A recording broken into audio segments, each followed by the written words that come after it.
Hey everyone, welcome back to the channel. In today's video, we are going to go over the good, the bad, and the ugly of the standard autopilot on the Model 3.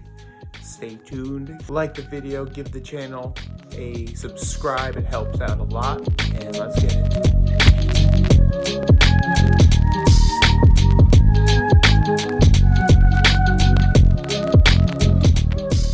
Okay. Hope you guys could hear me okay. Today we have a short trip, or 20-ish minutes, 15-20 minutes, going to my parents real quick. So what I'm going to do is I'm going to show you and talk to you about the pros, the cons, the good, bad, and the ugly of the autopilot. So this is the standard autopilot. This now comes standard on all Teslas, I believe. It does not have the smart summons or anything like that. So the options when I purchased this car a week and a half ago was standard or the full self-driving, which I do not have. Now, it's late September 2019. I'm still on version 9, and I believe they are rolling out version 10 literally this week. So this stuff actually might end up changing. A lot of the cons might end up changing when I get the software update, which can be one of the pros. So pro number one is that, they're always pushing out new software and new updates.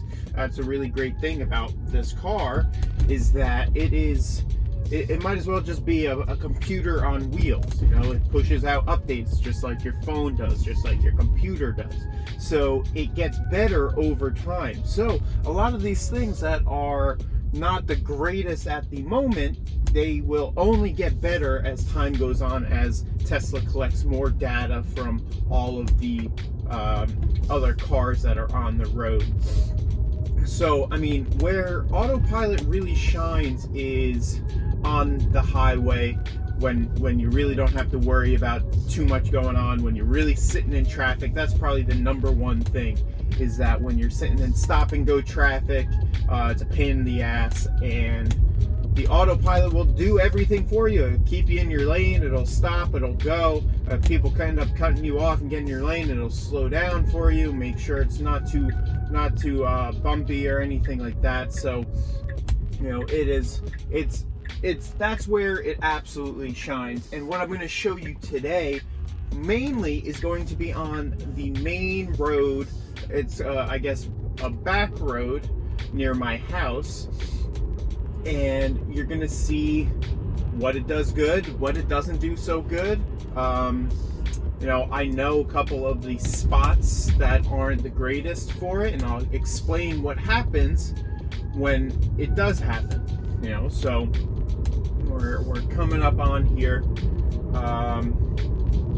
Cool thing is, it just gave me a navigation update yesterday, meaning they updated some of the maps and everything, which is always good.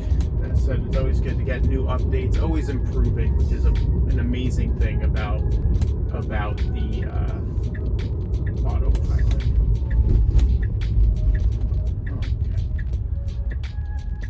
So we are turning on to the main road here. All right, let's close out of that. All right.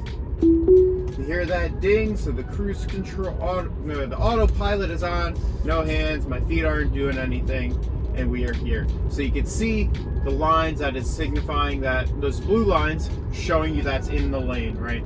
So it's really cool. So we have a car in front of us. I can change the distance of how far I want to be. So 3 seconds, 4 seconds, 5 seconds, so on and so forth. I believe it's seconds or car lengths, but that's it. I can slow it down with the wheel, I can speed it up with the wheel, but it doesn't matter if that car is still in front of me. It's not going to speed up if I have it at 4 or 5. So here comes one of the issues most of the time, as you'll see, right? So I'm going, it's doing awesome, it's slowing down, and coming up here, there's a car on the side. And what usually happens, well, that was awesome, it didn't actually do it. So it's a hit or miss on some of these issues, but what usually happens around that turn is that there's usually a car sitting there, and the system, the autopilot, picks up cars pretty far in front. However, it can't really see the lines too well, and what the car believes happens is the car thinks a car just came out and just kind of cut you off or went slow, so it slams on the brakes. So on these back end roads, there you go. There was an instance of it. It must have thought either a tree or the lines, something, thought there was something in front of the car, and it kind of slams on the brake. So sometimes these back roads, they're not the most smooth of a ride. Maybe there's a difference when you change the speeds. I'm at 50, the speed limit's 45. From what I have found on this road specifically is that there's not too many changes depending on the speed limit or how fast I'm going. It doesn't really change so much. So that's one of the bigger cons, as I said, is these back roads. It can kind of mistaken things for other things.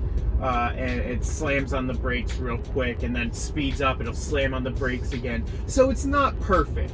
So which is okay. I mean, it's a computer. You have to go in and look at these things and realize, it's a computer. It's not going to be perfect. The technology is only going to get better, but it's not at that point where you can go and you could fall asleep at the wheel and you'll be where you want to be, obviously, and you shouldn't be doing that anyway. That's irresponsible.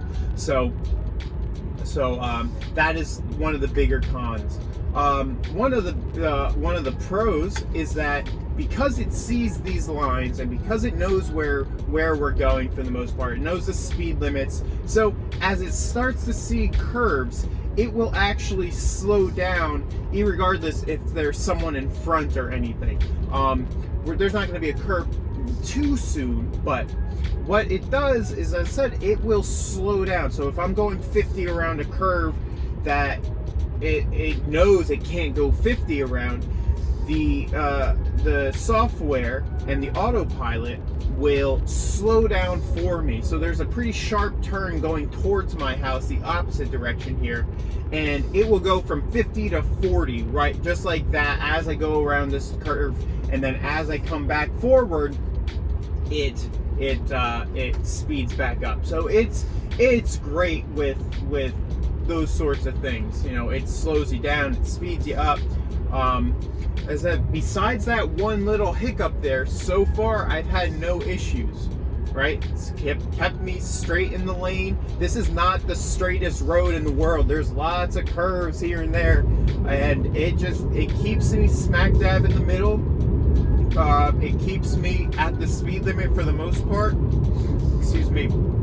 So there's definitely a lot more pros than cons. I mean, this was a big reason why I got the car. For the most part, is that it's almost like a half a personal chauffeur as you're driving around. Obviously when I get to a light, when I have to make a turn, I have to do it. But on these main roads, I could sit here, I could talk to you guys, I could make these videos, and I don't have to worry too much because I know that the car is going to do the majority of the work for me. Now, when I first got the car, and I go down and back on this road plenty of times a day, so it's been 2 weeks now, so I know where the car has issues on this. So I know if I have to take control over it at a certain point or not. And I guess that'll get me to another con, is that if Tesla really wants to get these cars to be full self-driving and be going from point A to point B just by putting it up on the map and going from there, there's a long distance between where we are now versus where that needs to be, where everything needs to be. And I'll make another video about the full self-driving and my thoughts on that. But it needs these lines. So what happens is, if I'm on a road like this, actually coming back, this happens, and the white line on the right side will go off because it's going, there's another road going, and obviously the middle line stays in the middle. The car won't really know. It really actually depends on the day and where the car is during that trip. But if the car is a little bit more towards the right on that spot of the road at that time, it will start to go a little bit more right, but it picks up the line towards the left, so it kind of goes towards the middle. So I have to make sure I kind of intervene and I take over control, because if I don't, it'll turn off anyway, and then I would end up driving right into the fork. So not the greatest. So there needs to be fundamental improvements on roads itself. So anyway, here's going to be a good example of slowing down. So this is a good curve here. We're going 50, speed limit's of 45. It's a decent curve. I'm not doing anything. Let's see if it slows me down or if it thinks it's enough. All right, you know what? It thinks it can handle it, so I'm a believer. There you go, it handled it. It gets a little close to the yellow line there, but besides that, it's good. So as you see, I mean, this has been very, very good.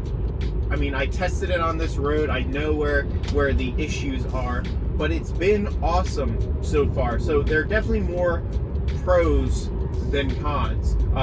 If you want to look at it, another con would be I can't go faster than this 50 on the 45. It says it's restricted to 50 miles an hour for the auto steer. Now maybe there's a setting in the computer that I don't know about, but anyway, I mean, this keeps me at a good speed too. So I mean, it's not like I'm gonna get pulled over speeding at this speed anyway. So here comes another spot that it usually kind of has that brake. We'll see if it happens again. So coming around a little curve, and no, it didn't do it again. So I don't know, maybe something happened with this map update. I have no idea. As I said, a lot of these issues, they kind of get updated out of there as we go. So that was great. So as we're coming up towards the end of the road here, we still have the yellow, we still have the white white lines. It's a little early. But now, if you can see, the white line has ended. So now what it's going to do is going to move me in the middle of the road. So you see now the lines have widened up, and now I'm just going based off of the curb and not any lines, and it starts to kind of freak out a little bit, doesn't know what to do. It brakes, it pauses, and then coming up to a light, so I got to brake anyway. So on those certain circumstances, it doesn't really know what to do. It doesn't know where to go, where to be in the road. It freaks the hell out. It'll brake a little bit, and then it ends up saying, all right, no more, you take over. So which is fine, because that's what you got to expect. You got to expect in order for this to work perfectly, the roads have to be perfect. And I mean, no matter where you live, you know the roads are not perfect anywhere you go, especially here in New Jersey. So, but we'll sit here. We got a stoplight, and if there was a car in front of me, the cool thing I could do is I could immediately turn on the auto cruise control, or the whatever, adaptive cruise control, whatever you want to call it. And I could turn on the autopilot, and what that would do is, as soon as the car started going in front of me, we would follow, which would be nice. You see, actually, it's funny, as these cars drive by, it pops up for a second. It says 18 miles an hour, and I guess that's the speed that it picks it up going at. But for that split second, I would be able to do that and turn it on. Obviously, you don't want to do that. That's kind of scary.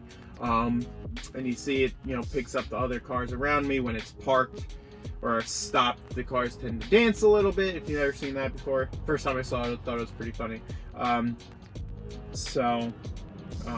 Yeah, and so now we'll kind of show you where this stuff really ends up shining, and where it tends to work out pretty perfectly. I mean, we're still going to be on the end of a highway that has some lights, but you know what? It is what it is. Hopefully someone will be in front of us. So, put it on there. I can tap the speed limit so it goes there. Tap the autopilot, hear the chime, and we're there. So going up the hill, it's keeping me in the line.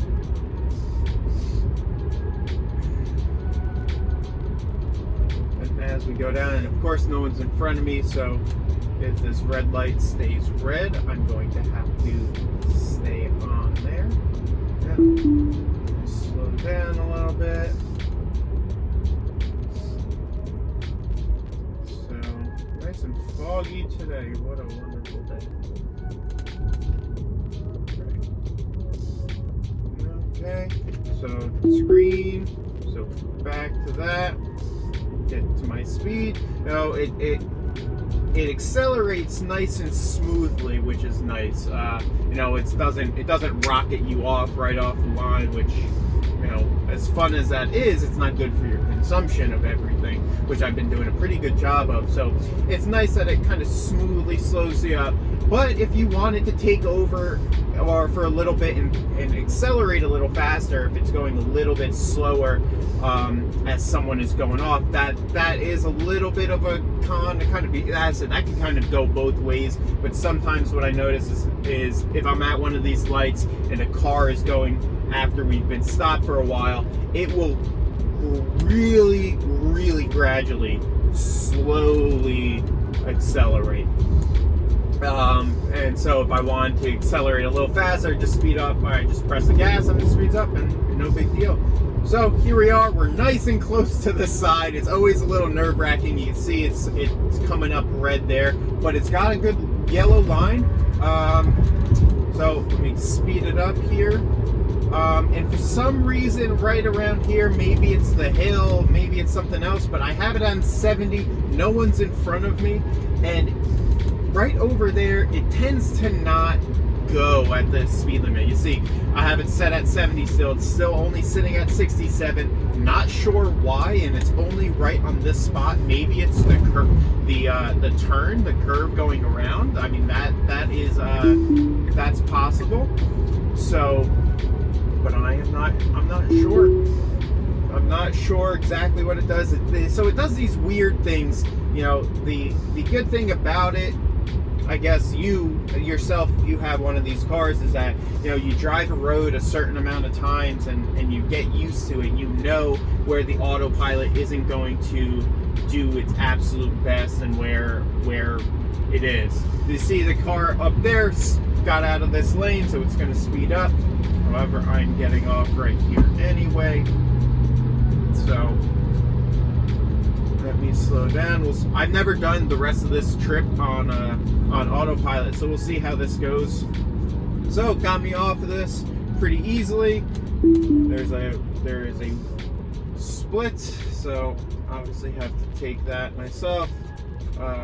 Set it at 35 miles an hour. Going to take over.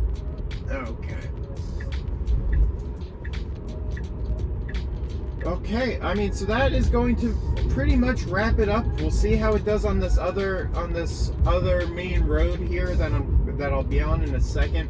But as I said, the autopilot makes it worth it. I don't know too much about the self-drive. I've never tried it. I'm sure it's great, but at the same time, everything is not where it needs to be for that to work the way Elon and the rest of Tesla wants it to work. So, it's kind of a crapshoot at the moment. But as a version 10 is about to be out, and so who knows how it's going to be after that. All right, so of course have some stuff going on here. All right, so the speed limit on this road is 25. Not sure if it even knows that. So let's see how it does on this road. So you'll hear that noise if you're not able to put it into autopilot. So I'll put it into the cruise control. There's autopilot, and I'm gonna put it on 30, and we'll see how it goes on this road. Never done it before, so there it goes, taking the curve. So I said, once again, to wrap things up, it really shines on highways and whether it's something that's got stoplights or it's just something like Route 80, something along there. But it also does pretty darn well on residential roads. So it knows the speed limit's 25, 30. I can't go higher than 30. I mean, this is a straight road, so this is nothing. So that's going to wrap up the video. If you liked it, if you found it had any sort of value, give it a thumbs up. Subscribe to the channel. It really helps me out. Driving this car has been amazing so far. I like making these videos. I want to make more. My next video will be why I bought this Tesla, why you should consider buying a Tesla, and yeah. So that'll wrap it up. That's it. Have a good day, everyone. See you later. Bye-bye.